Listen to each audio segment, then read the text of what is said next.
The Fisherman and His Wife.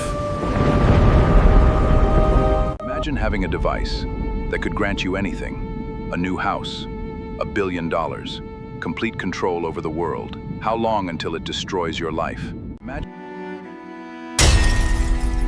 But human psychology proves we never do.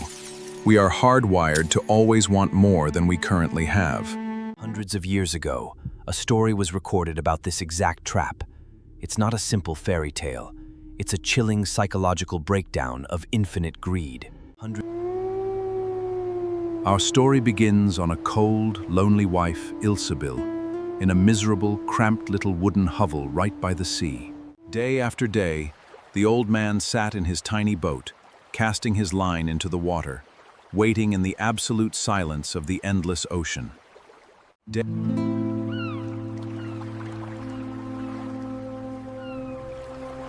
But one afternoon, his line pulled down deep into the abyss. He hauled it in with all his strength, breaking the surface with something incredible. But one afternoon, his line pulled down deep into the abyss. He hauled it in with all his strength, breaking the surface with something incredible. But out came a massive, magnificent flounder. But as the fisherman reached for it, the fish looked him directly in the eye and began to speak. Fisherman, I beg of you, let me live. I am an enchanted prince. Put me back. The kind fisherman didn't hesitate. He gently dropped the shimmering prince back, watching it sink away into the dark ocean. Her eyes narrowed in anger. Did you ask for nothing? Go back! Demand a cozy cottage. The fisherman didn't want to go, but he feared her anger. At the shore, the ocean had completely changed. The water was now a heavy, murky yellow and green.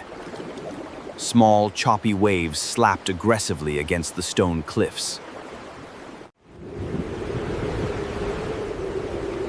He stood at the edge.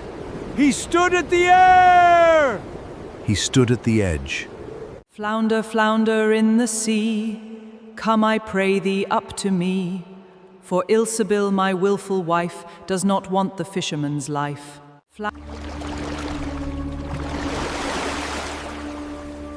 What does she want? A cottage. Go home, said the fish. She has it already.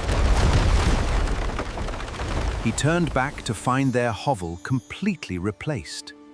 Go. It was a beautiful cottage with a blooming garden and livestock. For exactly 2 weeks, they were perfectly happy.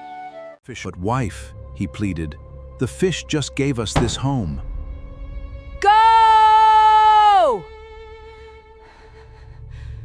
He walked back. The sky was bruising. The ocean had turned a dark, ominous shade of purple and charcoal gray. Come forth and show yourself! I call you once more! He stood at the boiling purple water and called the fish once more. The flounder rose from the heavy depths. She wants a great stone castle! Go home. She is at the gate. In place of the cottage stood a fortress of stone so high it blocked out the sun. Massive iron gates swung open. Inside, his wife sat high upon a golden throne. Now you are queen, he said. Are you content? She looked down coldly. Power is an addiction. Being queen wasn't enough. Within days, she demanded to become emperor, commanding vast armies. But that baseline faded in 24 hours.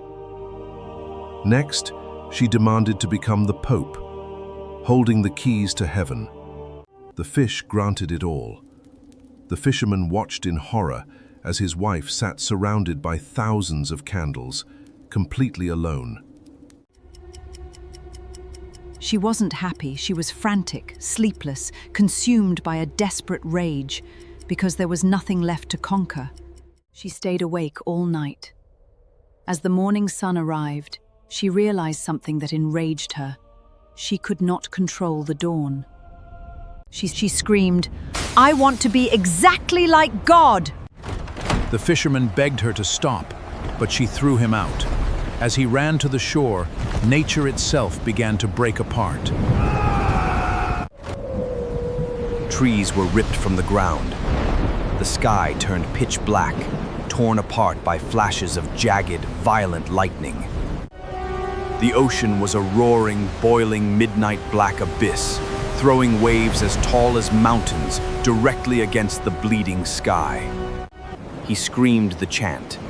Through a massive wave, the flounder rose, now a towering, ancient, terrifying god of nature. She wants to command the sun! Go home. You will find her in the hovel. Instantly, the storm vanished. The castle dissolved. If you don't find contentment, you'll lose everything chasing a crown. Subscribe for more. Greed promises everything, but delivers nothing. True wealth is not in having more, it's in knowing when you finally have enough.